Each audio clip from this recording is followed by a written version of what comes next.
Hey guys, this video is for Thursday, April 9th. Thursday is the last day of our week this week because of our Easter break tomorrow for Good Friday and Monday. So we'll see you back on Tuesday.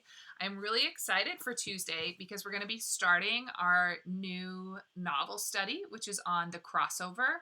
It's entire novel written in verse, different kinds of poetry about a middle school aged boy and his twin brother who loved to play basketball and some things that happen in their family during a really important year.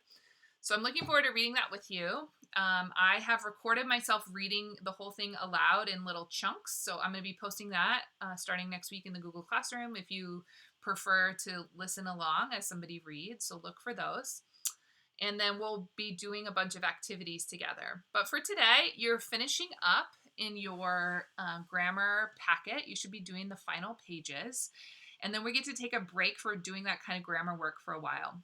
As we talked about in the Zoom call, all of the work in that grammar packet is review. Excuse me, my books are falling. Is review from this book. So if you're stuck and you're not sure, it should say at the top of your thing, chapter 5, chapter 6. You just want to open, that corresponds to chapter 5 and chapter 6 in this book. So you'll open that, go to that chapter, and then hopefully you'll be able to easily find maybe the term that you've missed or the part that you're confused about and see other examples of how to do that. You don't have any vocabulary work for today, except that I hope that you're using really rich vocabulary words in your writing assignment. Your writing assignment is also something we went over in the Zoom call yesterday. So if you weren't on and you weren't able to join us, I am going to post the link to that call in Google Classroom so you can watch it. And then I'm also going to post the PowerPoint that we went through. The PowerPoint explains your writing assignment. It's a 3-part assignment.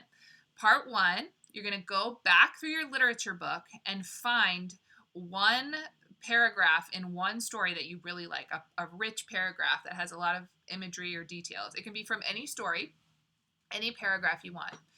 Step 2 is that you're going to take apart that paragraph. You're going to pull your favorite phrases, your favorite words, your favorite ideas, and then you're going to use those to create a poem. And I did this using an excerpt from Caddy Woodlawn on the PowerPoint and in the Zoom call. So if you're not quite understanding what I mean by found poem and taking a paragraph apart, you can look at how I did that there.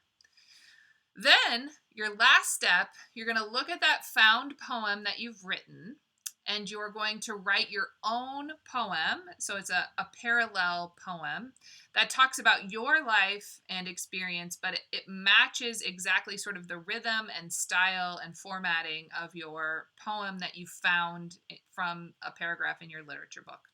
So again, 3 steps. You're finding a great paragraph and pulling out the good parts. You're using those good parts to create a found poem.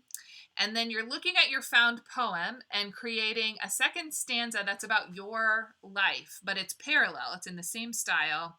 And I know that's a little hard to understand if you're just listening to this, so I am hoping that you'll either watch the Zoom call, look through the PowerPoint, or both. In addition to getting that in, you're also finishing up your very last page in your literature book for this year, and that is to read this little short thing called Home, about home is where a happy heart is, and then also what we see about family in the Bible. So it's a nice way to kind of close out this unit. And as you read that scripture passage about families and some of the ways in which scripture talks to us about families, I hope you think about your own family and sort of the gift and challenge that this time can be. I miss you guys, and I really hope that you have a great weekend celebrating Easter. I know it won't be normal or like you've done it in the past, but I'm so thankful that even in the strange time that we're in, the good news of the gospel is still so very good.